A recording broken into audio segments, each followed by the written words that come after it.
And I'm really excited to be here with you today for today's RightCapital Academy presentation on maximizing the retirement analysis. So for those of you that might be a bit newer to RightCapital, the retirement analysis is one of those modules that's been around since RightCapital's inception. And for a lot of advisors, the retirement analysis is really the heart and soul of RightCapital as a planning tool and as a presentation tool. So the retirement analysis is, of course, home to the Monte Carlo simulation within RightCapital. It's where you can build proposals for your clients to model different what-if scenarios and address specific client questions or concerns. And it's also home to a lot of great comparison visuals and other charts that can serve to enhance a client's understanding of their current financial plan and financial trajectory, as well as to help you demonstrate the impact and the value of the recommendations that you might be making to your clients. So in today's webinar, we're going to take some time to really dive deeper into the retirement analysis module in particular, and really take a look at all of its different features and visuals. So on the agenda for today, we're first going to be reviewing the key information and key visuals within the module. So we're going to take a look at each subtab within the retirement analysis, and we'll walk through all the different charts and information that we can find there. We're then going to touch a little bit on the Monte Carlo analysis and some of the ways that we can better understand and interpret that information both for and with our clients. We'll then touch on using the action items and go over some tips and tricks there to help you effectively model different what-if scenarios. And lastly, we'll take a look at working with multiple proposals and some best practices there. Towards the end, I am, of course, going to touch on some advisor resources that you have at your disposal as RightCapital advisors. And we will be doing a live Q&A at the very end as well. So if you have any questions as we're making our way through things today, feel free to ask those using the questions field in the GoToWebinar control panel. And at the end, I'll answer as many questions as I can until the top of the hour. Great, so I am going to switch over to my RightCapital login here, folks. So bear with me just a quick moment and we can get started.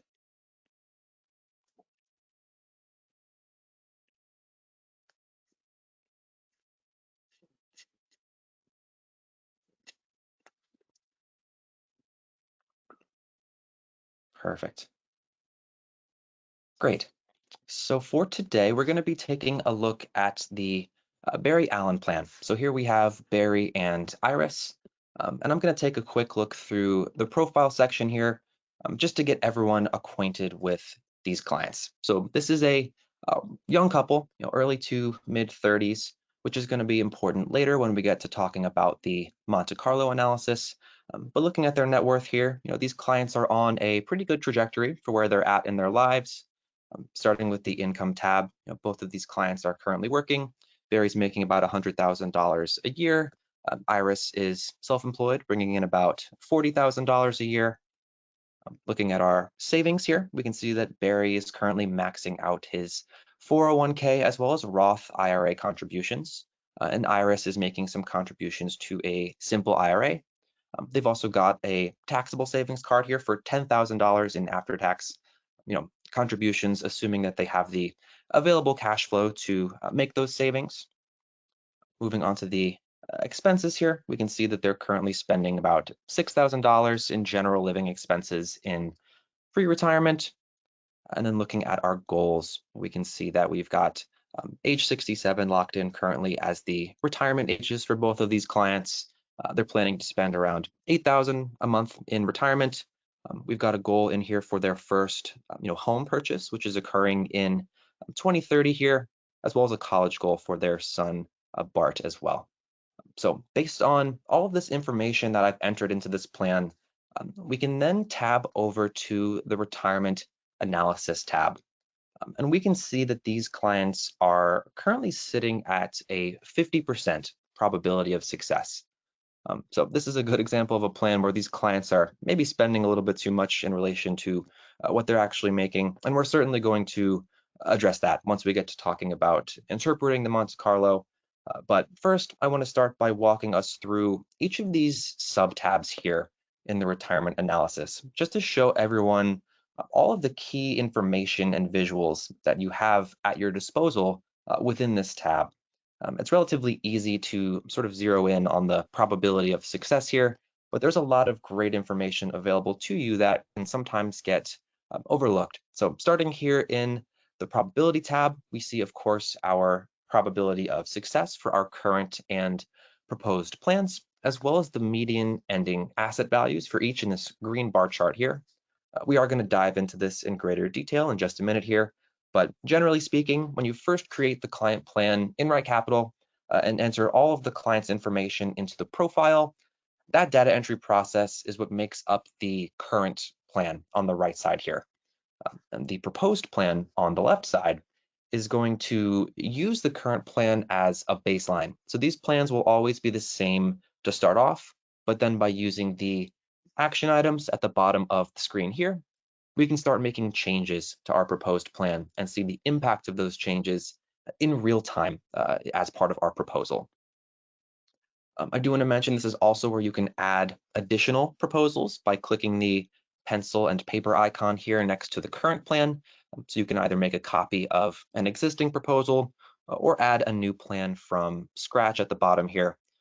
So we're going to dedicate some time in the latter half of the presentation today and really dive deeper into the Monte Carlo, the action items, and working with multiple plans. So we will be circling back here, but I wanted to give everyone a quick overview just to start off. The next tab here is going to be the confidence chart, and this really goes hand in hand with the probability tab. So what we see here is also the Monte Carlo analysis, and this is the range of possible outcomes over the course of this client's plan in terms of overall invested assets.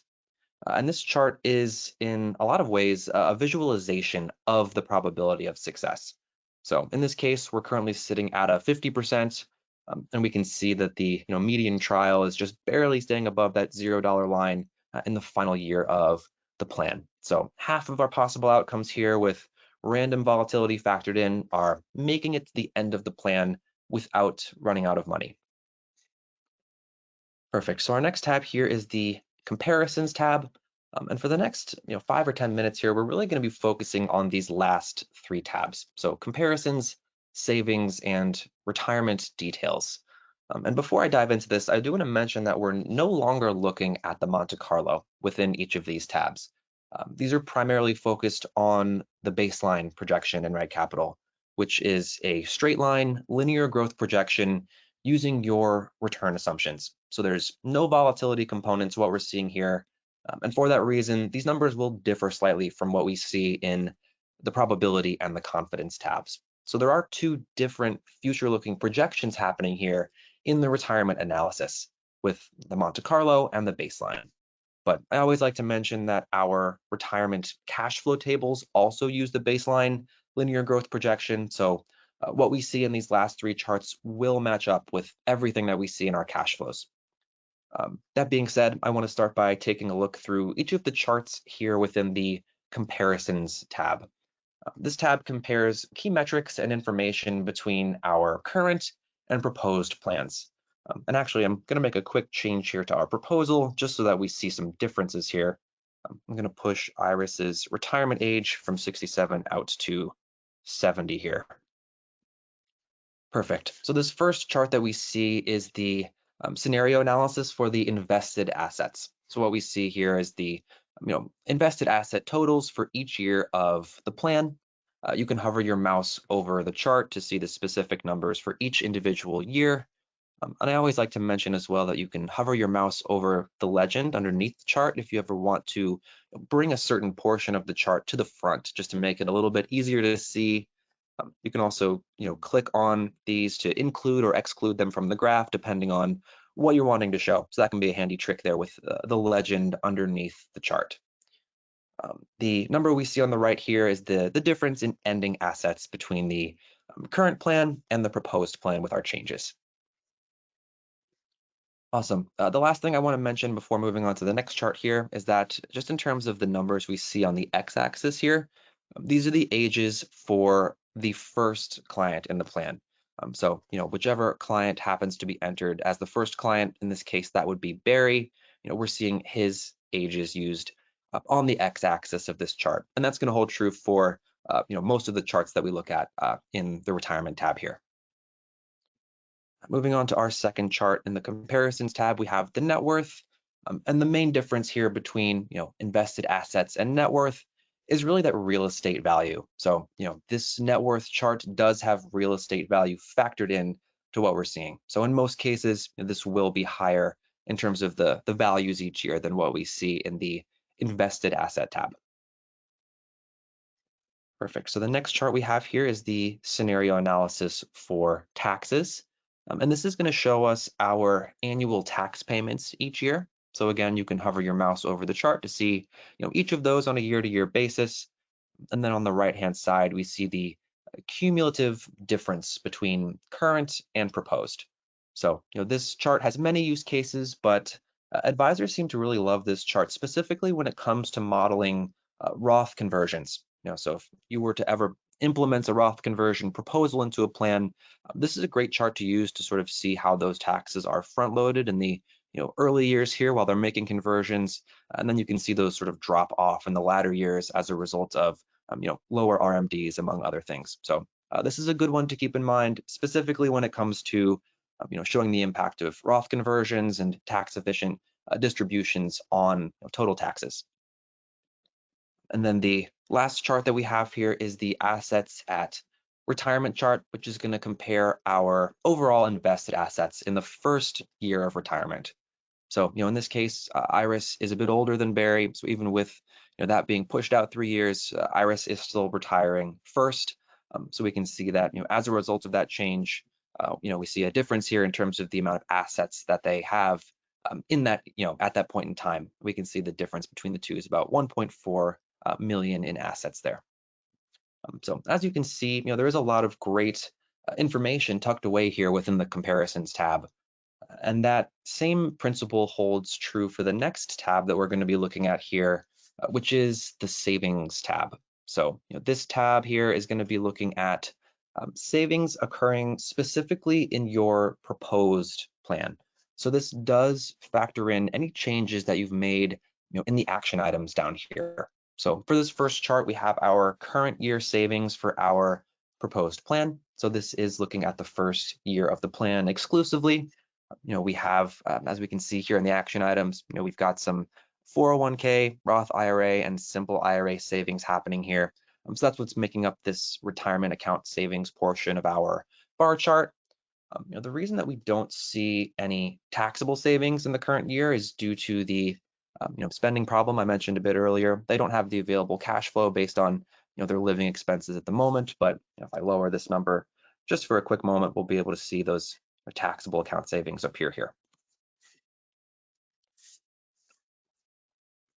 Perfect. The second chart that we're going to look at here is the savings over time for our proposed plan. So, again, we don't see much in the way of those taxable savings here because these clients are currently spending more than they're projected to earn. But, maybe I'll drop these again to 4,000 just so we can see the taxable savings here. And those will start to populate in some years where they have the available cash flow to make those savings. So, the savings over time chart, in addition to that current year savings chart, can be useful for demonstrating to clients the impact that their spending can have on their ability to save. So, with this chart, we can also hover our mouse over each year to see the specific numbers in terms of the year-to-year savings. And we can also see the cumulative total savings between now and retirement to the right of the chart here, in addition to the average savings rate in relation to their total income during that period of time. So I'm going to reset this quickly for the rest of the charts here. And then the third chart that we're going to be looking at in the savings tab is the savings rate, which is going to break things down for us here in terms of the percentages. So this is going to help put things into context in terms of this average savings rate on the right here. We can see our year-to-year savings rates over the course of today through the first year of retirement. And then lastly, we have our total savings and returns chart for our proposed plan. And this is specifically breaking down the client's overall invested assets by sort of isolating the current portfolio the total savings and the portfolio return. So what we see here with the current portfolio is the client's total invested assets as of today, minus all future withdrawals. So if we isolate this here, we can see that they are dipping below that $0 line as a result of those withdrawals without the savings and portfolio return factored in. But then, of course, we can see the total savings as well as the portfolio return sort of stacking on top of that here. So, with all of these re-included, we start to get a better picture of just how important our total savings and portfolio return are in building the client's portfolio and helping them to maintain their assets as they're making withdrawals. So this total invested asset figure on the right here, this 5.2 million is the total cumulative savings and portfolio return in the first year of retirement, minus all of the withdrawals that have been made from the current portfolio. So again, some great information and visuals here in the savings tab that can sometimes fly under the radar. Last but not least, we have our retirement details tab. And whereas the savings tab we were looking at today through retirement, this tab is really going to be focused on retirement through to the end of the client plan. So starting here with our income sources chart, we can see our various sources of income coming into the plan for each year of the client's retirement. This small piece of other income we see in year one here is a year's worth of Barry's salary. Iris is retiring a bit before Barry, so we have a year's worth of salary coming in before he retires at 67. But from that point onward, we see our Social Security each year, as well as our savings withdrawals, which is going to be RMDs in addition to any other withdrawals due to distributions or cash flow deficits. So if the plan was running out of money, we would see that here as well. We would see any income shortages highlighted in red. And then to the right of the graph, we see the stable income percentage as well, which is essentially all of the income that is not savings withdrawals. So it's really the percentage of their retirement income need that they're able to fund without having to dip into their investments. So if there are any income sources here that are doing some heavy lifting in retirement, this chart's a great way to sort of visually demonstrate that to your clients. And if you're going to be modeling pension options or proposing an annuity purchase or something along those lines, this is also a great chart to use just to see how that can serve to cut down on savings withdrawals and increase our stable income percentage. Great, so the second chart here we're going to look at is the withdrawal rate for our proposed plan. And this is going to show us our withdrawal rates for each year of retirement here. So this is a great way to show how certain life events, as we can sort of see with long-term care kicking in at the end here, can force a higher withdrawal rate. And this is also the easiest place to see our initial withdrawal rates by hovering our mouse over the first year of the bar chart here. So if you're using the Guiden-Klinger method in your plans, which would be the guardrails strategy for the retirement spending, as we can sort of see here, and if you choose to have the initial withdrawal rate used as the basis for those capital preservation and prosperity rules, you can easily see the initial withdrawal rate right here within this chart. Perfect. The next chart here is going to be the retirement spending of our proposed plan. And this is going to break out all of our expenses in retirement by category. So clients can easily see what expenses are making up the bulk of their spending in retirement.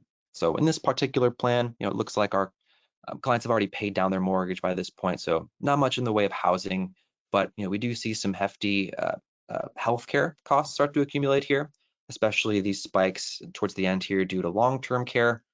And this can also be really useful for visually seeing the impact of retirement spending strategies like the guardrails or perhaps the spending stages. And just to show you what that looks like quickly, I will apply the spending stages to this plan briefly. And then if we isolate our retirement expenses by unselecting the rest of these, we can visually see those spending stages sort of kicking in here. We see the first stage drop off at from 74 to 75, and then another dip from 84 to 85.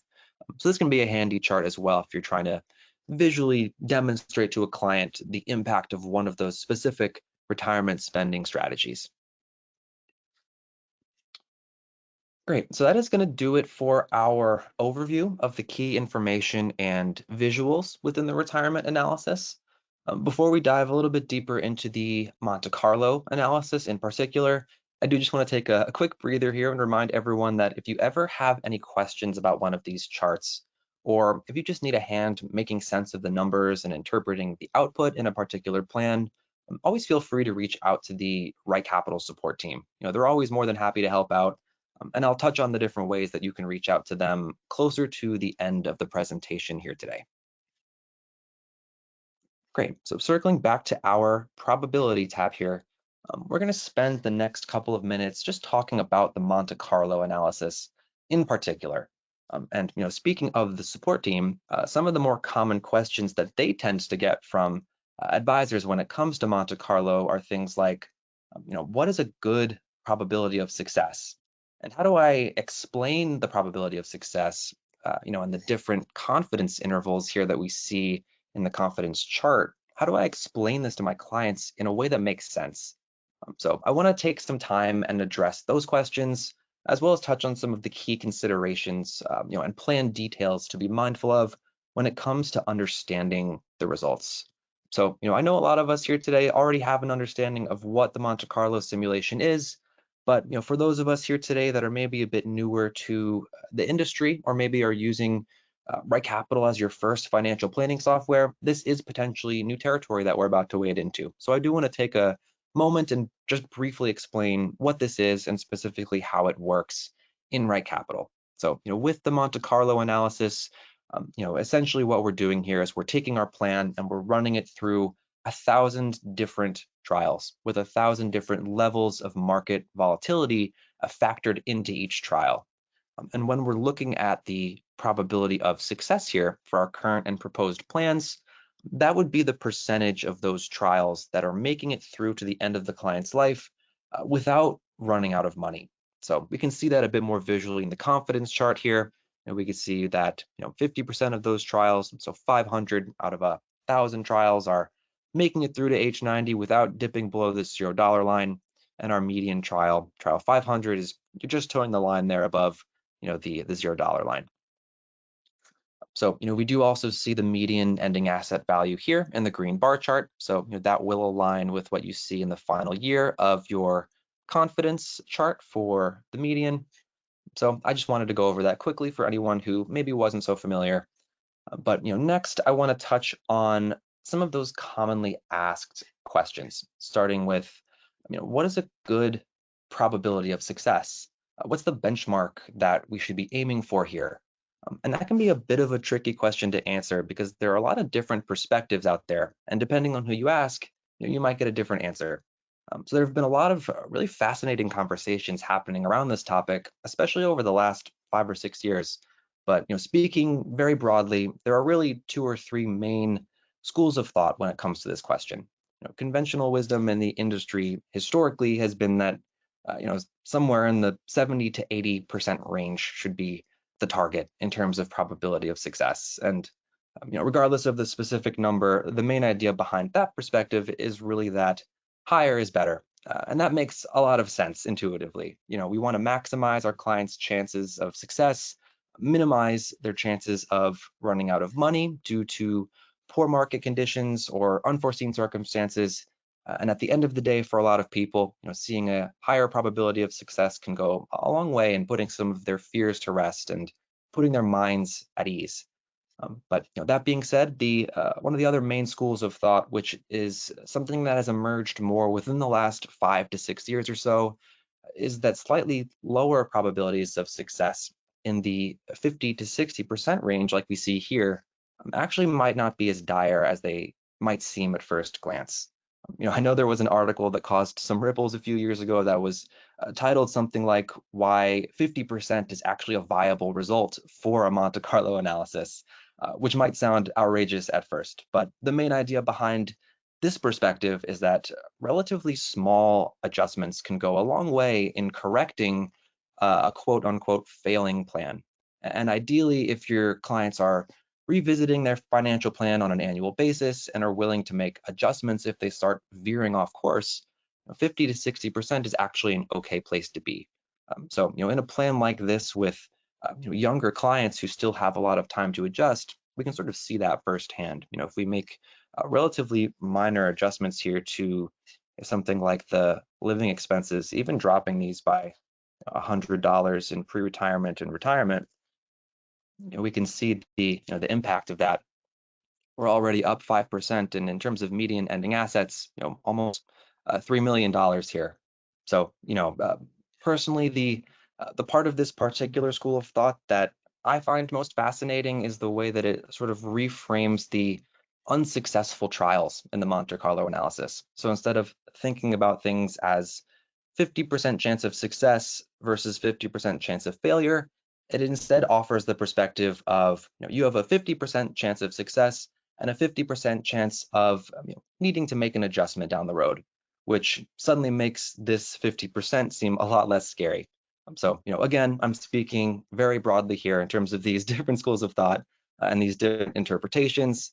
And at the end of the day, it is really very subjective. There really isn't a golden percentage or an objectively correct way to interpret the Monte Carlo. But the last perspective I want to offer you today, and the third sort of big picture take that I've come across in my research, is that it really depends on the client how we read this. And this approach really puts the lifestyle and risk tolerance and the peace of mind of the client first and foremost. So, really getting to know your clients on a personal level is sort of the idea there. So for clients who are a bit more willing to cut back on spending and make some adjustments if they need to, a lower probability of success might be okay. But for clients who want to make sure that they maintain a certain level of assets or who want to maintain a certain lifestyle, regardless of market conditions or other circumstances, maybe a higher probability of success is more ideal for somebody like that. So those are really the main three interpretations that I've come across in my experience and in my research. And there are a lot of great studies and think pieces out there on interpreting Monte Carlo. So if it's of interest to you, I certainly recommend taking some time to do some reading online from sources that you trust. But pivoting back to the RightCapital software in particular, I want to touch on a few of the different considerations and plan inputs to be aware of and to be mindful of, specifically as it pertains to reading and understanding the Monte Carlo in RightCapital.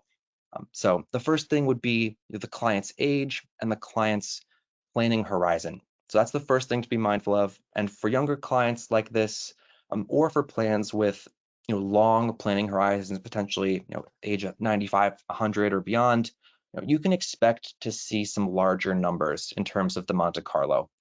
The default here is future dollars. So with the impact of compounding inflation and compounding volatility, when we stretch out a plan over the course of 60 to 70 years, it is typical to see some very high numbers, especially on the high end of this 5 to 95% confidence level. So if you see something like that, don't be alarmed. Just double check the age of the client, the planning horizon of the client. That is pretty typical. It is to be expected for those long plans. And when it comes to age and planning horizon in particular, these plans also are a little bit more susceptible to adjustments. So, small tweaks, as I sort of demonstrated earlier, will have a much larger impact in terms of the probability of success and the median ending assets. So for clients who are a little bit closer to retirement with a little bit of a shorter planning horizon, those changes may not have quite as much of an impact as they will on these very long plans like this. So age and planning horizon are the first thing to keep in mind. And tying into that, the second thing to be mindful of is this future dollars toggle in the lower right corner. So this is something that you can use when you're looking at the median ending assets here on the probability tab, as well as the confidence chart, and looking at these ranges over the course of the client's life. And for plans like this where the clients are very young, this can go a long way in helping to put things into perspective. this will discount your, the numbers that we see here by your general inflation rate. And it's going to make these numbers look a lot more reasonable in today's context. So the today's dollars toggle is another one to be mindful of, when you're working on, plans for younger clients, plans with longer planning horizons, and you just want to see some, numbers here in the context of today. And then the last thing that I want to touch on in relation to, the Monte Carlo in particular is your assumptions.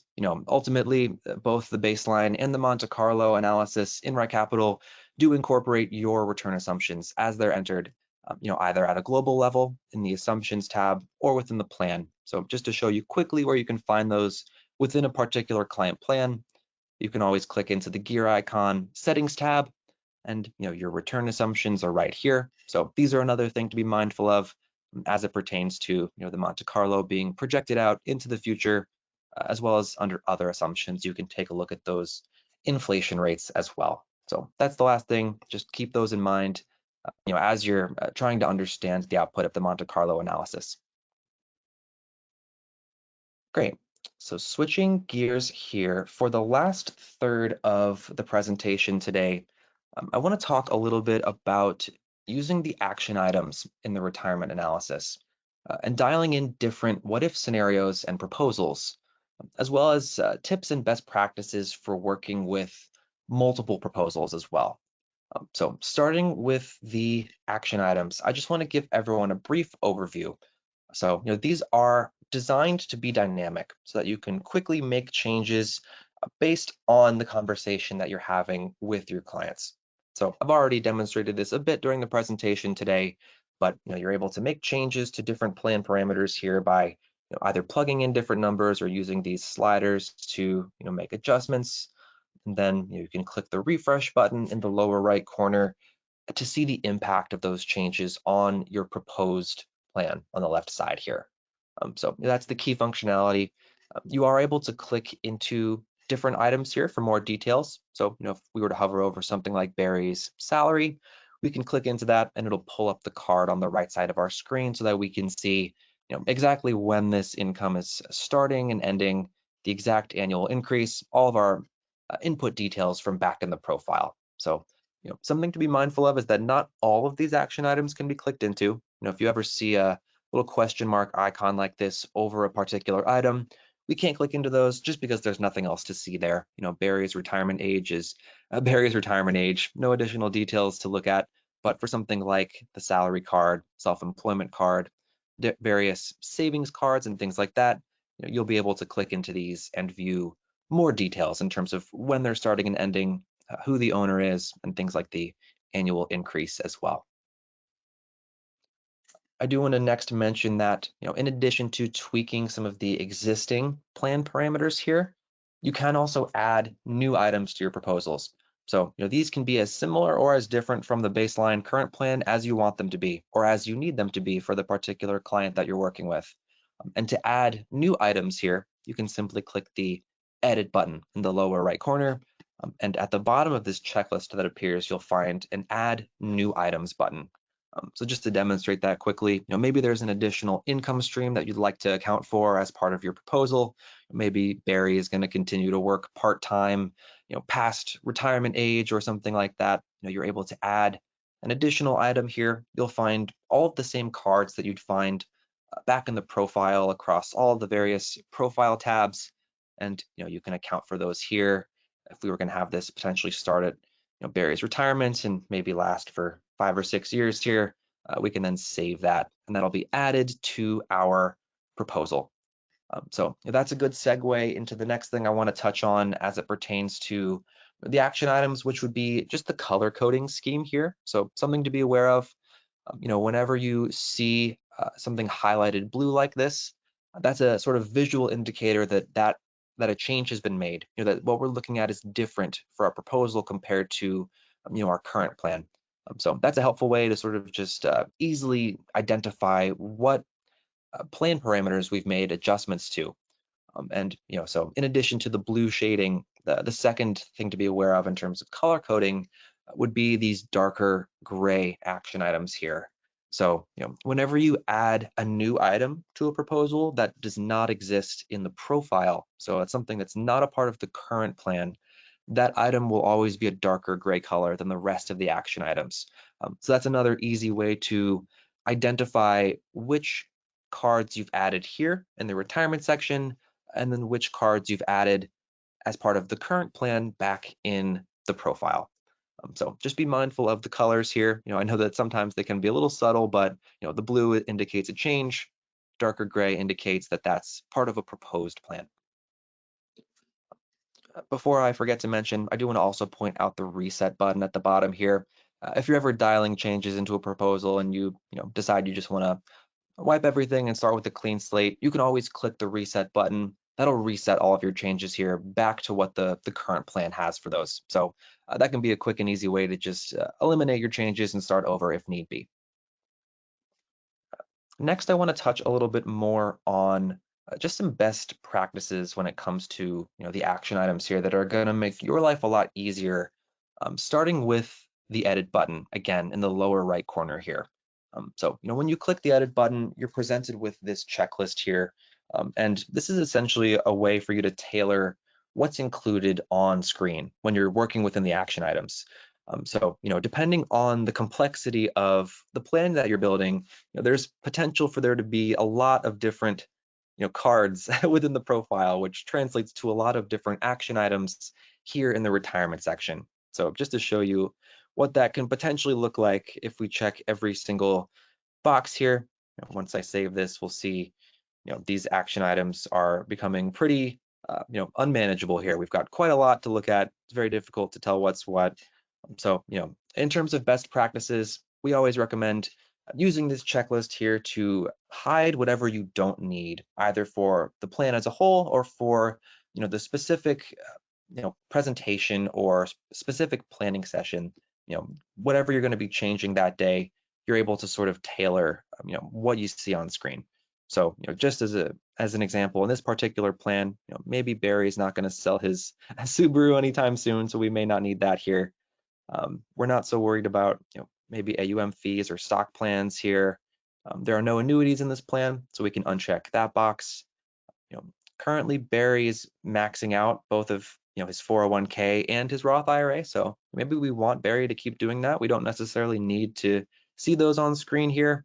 You can go through the list and make an informed decision about what you may or may not need as part of your action items screen for the time being.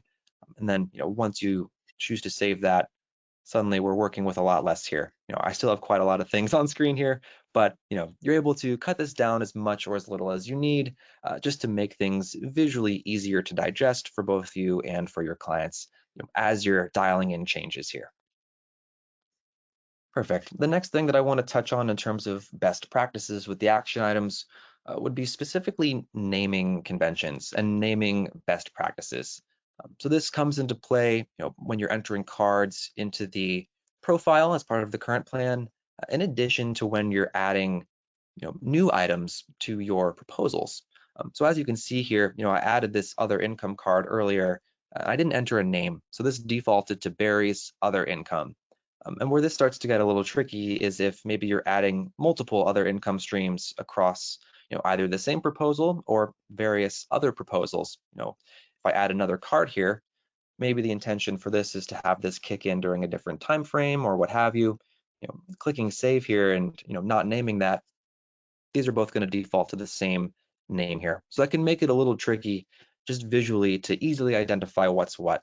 So you can always click into these cards to see exactly what you're working with, but generally speaking, naming these cards something concise, is a great way to make your life a lot easier in terms of telling what's what within the action items. So, we'll call this part-time income, and then, uh, this is perhaps a lump sum that's entering the plan from somewhere. We can quickly and easily name both of these, and suddenly we have a much easier time telling these apart. We can toggle these on and off without having to click into them every time to make sure it's what we're actually wanting to change. So that becomes particularly relevant the more cards you add to a proposal.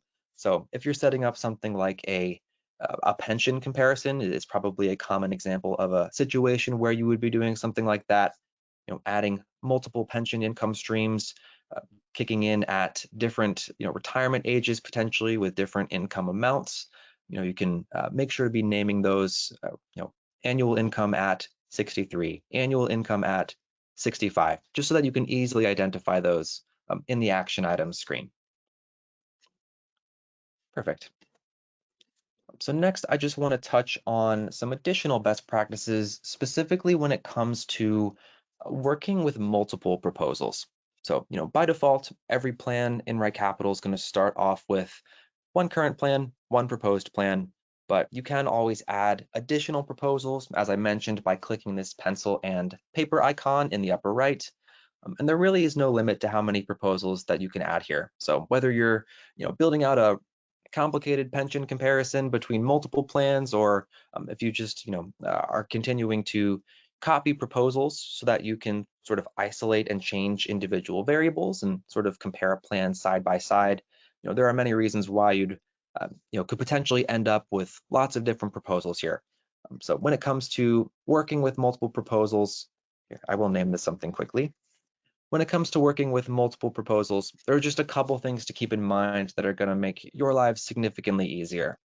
And the first one is something that we at RightCapital call the $0 trick. So you may have seen me do this a couple times, but whenever you add a new item to your action item screen here by clicking this edit button and then clicking add new items, something that's important to keep in mind is that adding a new item this way won't just add it to the proposal that you're currently working on. It's going to add that to the action items in general. The action items are shared across all of our proposals. So just to demonstrate for you what I mean, I will delete these two cards here just to reset this quickly. Maybe we are going to set up a pension comparison, right? And I will name this, pension at 65. And maybe we're going to be adding, multiple pension income streams. So, if we select our pension at 65 plan here, then we click edit, add new items, we'll add that pension income stream. The $0 trick in this particular situation would be to, as we're entering this new item to our proposal, we'll want to fill out the rest of the details here. So we'll make sure that this income starts at Barry's age 65. And once we have everything dialed in, what we're actually going to do is we're going to leave the dollar amount at 0 and click save. And the reason for that is because, if we have other proposals built out that we don't necessarily want this item to affect, the best way to make sure that those don't unintentionally impact your other proposals is to leave the adjustable input, in this case, the annual amount, at 0.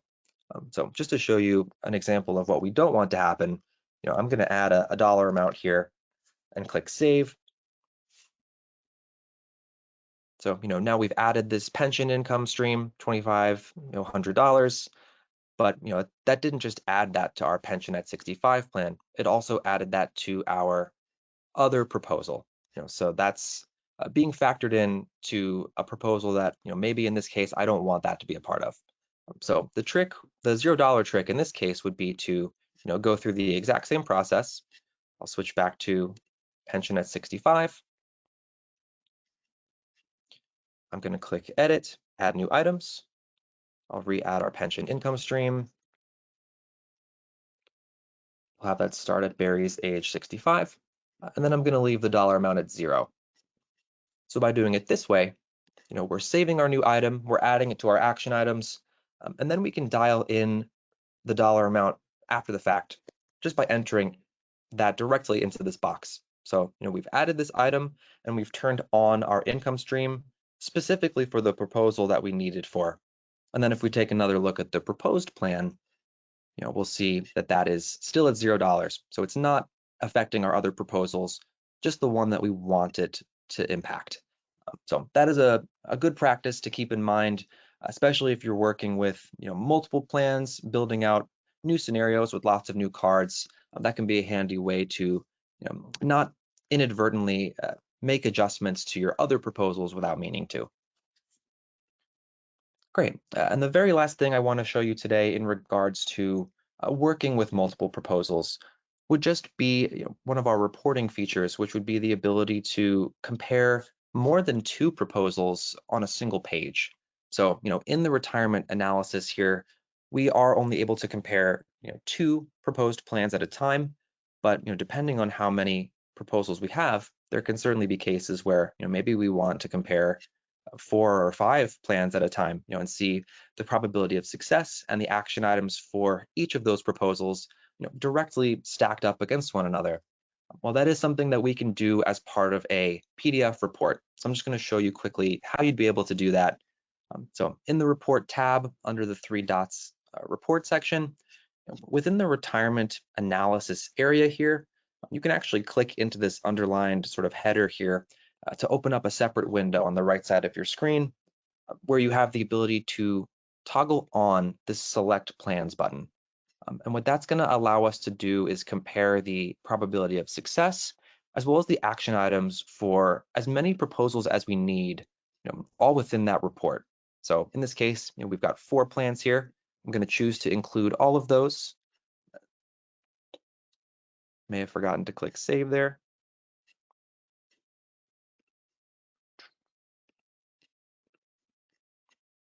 Yes.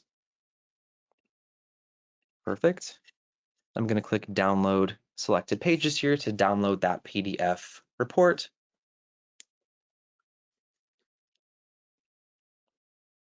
And then, in the Monte Carlo section of the report, we can see the probability of success for all 4 of these plans all on one page. So, this can be a really useful way to directly compare multiple proposals, 4, 5, 6, however many you need.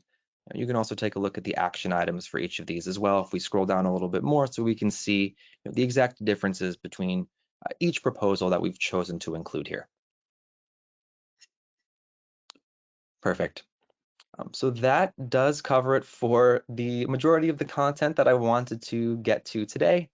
Before transitioning over into the Q&A here, I do want to quickly just touch on some advisor resources that you have available to you. So I'm going to click back into the advisor portal briefly and just pivot over to our help center by clicking into the help tab. This is always a great starting point for you if you ever have any questions in RightCapital, but in particular, I just want to highlight the training videos and webinars, specifically this webinars page here on the left. All of these webinars are recorded. So, if you ever need to watch this recording back at any point in the future, you will find that recording on this page here under Watch Past Webinars within an hour or two of this presentation ending today. So, if you do need to watch this back for any reason, this will be available to you, and you can simply click that Watch Recording button to watch this back at any time. And I do want to also just quickly touch on the different ways that you can get in touch with the support team. I know I pulled up the chat bubble a bit earlier, but this would be the first way you can reach out to them if you ever have any questions. The chat's a great way to ask a quick question, and someone on the team will get back to you within a minute or two with an answer. You can always reach out to the team on the phone as well. If you have a slightly more complicated question that you'd rather discuss with someone on the phone, you can find the phone number for our support team here. And there is also an option to book one-on-one case reviews with a member of our support team as well, which would allow you to have a dedicated 15 or 30-minute time slot scheduled in advance to really dive into a client plan and get a second set of eyes on that plan. So these are all the different ways that you can reach out to them. And I always like to encourage people to lean on the support team as much or as little as you need.